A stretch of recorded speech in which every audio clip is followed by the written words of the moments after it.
Good evening. As most Americans continue to put caution above frustration by staying home and staying apart, protesters in a growing number of states are betting that the risk from coronavirus has been overstated. Groups flaunting social distance guidelines and demanding a restart of the economy.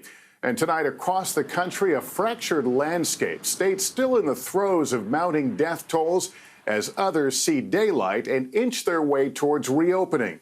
Our team is standing by. Let's start with Miguel Almaguer.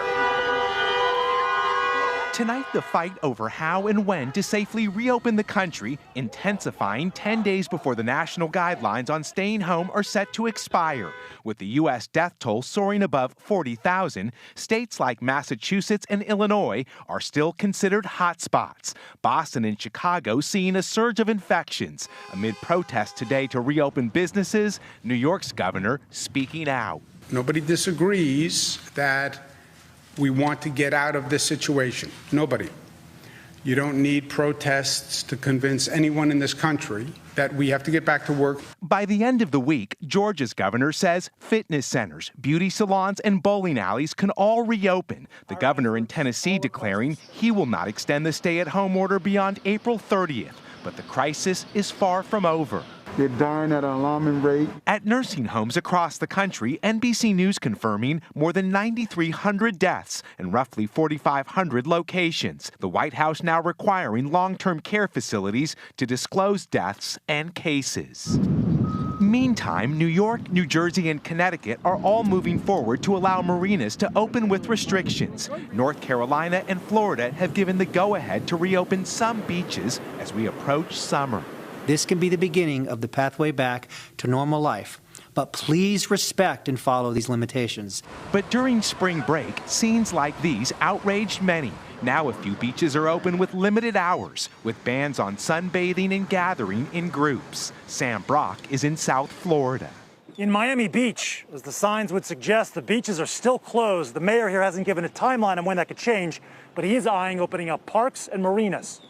As Texas announces the reopening of state parks, the governor in South Carolina is going further, allowing furniture, jewelry, and clothing stores to get back to business today. In Los Angeles, where tourism is down 95% and more than half the city is unemployed, the stay-at-home orders go for nearly another month, and they could be extended much longer than that. Our city is under attack. Our daily life is unrecognizable. With Las Vegas looking into a possible plan to open the Strip, casinos could use thermal cameras to sense temperatures, reduce the number of slot machines, and offer fewer seats at card tables. But tonight, some worry the gamble to reopen too soon could come at the cost of health and safety.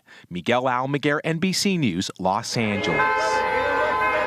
This is Stephanie Gosk. In Pennsylvania today, hundreds, sometimes shoulder to shoulder, demanded an end to the state's stay-at-home order. It's destroying our country, and people like these people are sick and tired of it. Jesus is my vaccine, spray painted on the side of one truck. We can't let us go through the summer. It'll hurt too many people economically. The state has more than 33,000 cases and 1,200 deaths. Public health officials say reopening the economy too soon could put people's lives in danger. Protests like this one have spread across the country, in some cases organized by anti-government groups, anti-vaxxers, and gun rights activists. An NBC News analysis of Facebook revealed that a family-run network of pro-gun groups is behind 5 of the largest pages dedicated to the protests. Some experts believe these groups are taking advantage of people's fears. They are, organized networks that are trying to kind of foment this anxiety and spread propaganda about the virus. But there are also those who show up to the protest to express real concerns about the economy and the toll the shutdown is already taking on their families. I'm not here to discredit the scientists or our doctors or anybody out there. I just want to make America aware that we're not getting the financial help that we're supposed to get. Over the weekend in Denver, medical workers came out to stage a counter-protest. An NBC News Wall Street Journal poll found that a majority of Americans still say their biggest fear is the economy opening up too soon. 32% worry it won't be open soon enough, a number that has grown in recent weeks. Open Oklahoma. Let people go back to work. It's time. and their voices are growing louder. Stephanie Gosk, NBC News. As that battle plays out, health officials continue to say that widespread testing is the key to reopening America safely.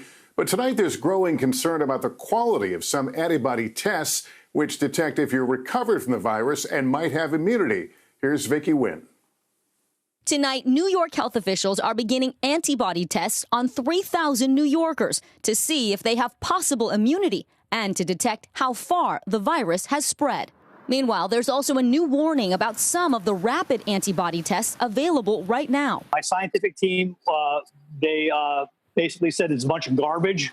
Sean Tabibian's diagnostic lab says it acquired rapid test kits from 5 different manufacturers, but says 70% of the tests gave inconsistent results when his team tried to validate them. These rapid test kits are dangerous. Why do you think they're so dangerous? Well, because they're giving false positives or false negatives. It might give people a false sense of security that they somehow have immunity. His lab did not look at the test used by Denver's police and fire departments. One finger prick and in minutes, results for these crucial frontline workers. It's critical that we have this type of information, one, to keep our workforce safe, but also to keep our community safe. Denver's police chief says they also use a diagnostic test for confirmation and that they've seen a high level of accuracy with the antibody test they're using.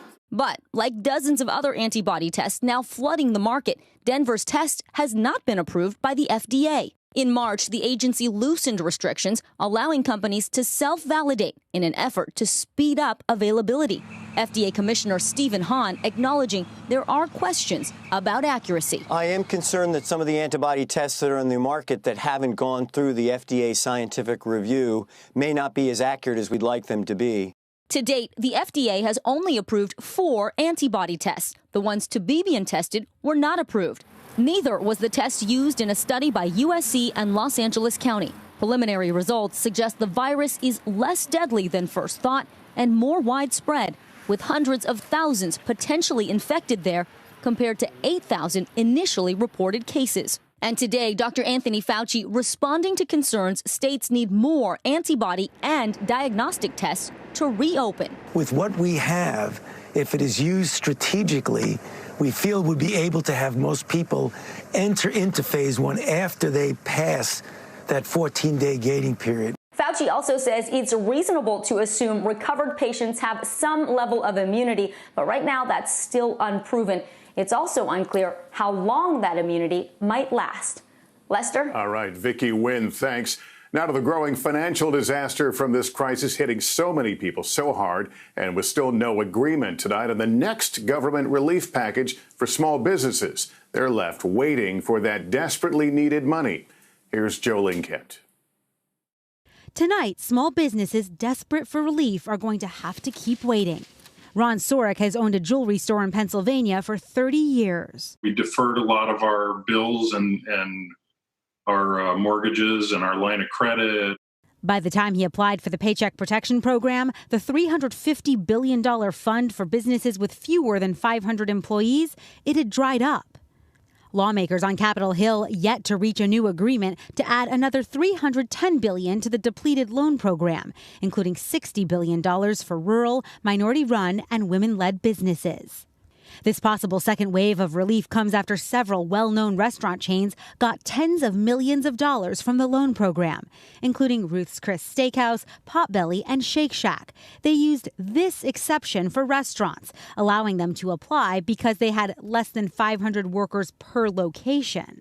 They should have probably had different programs for different sized businesses. The little guy is still flailing in the wind trying to figure it out.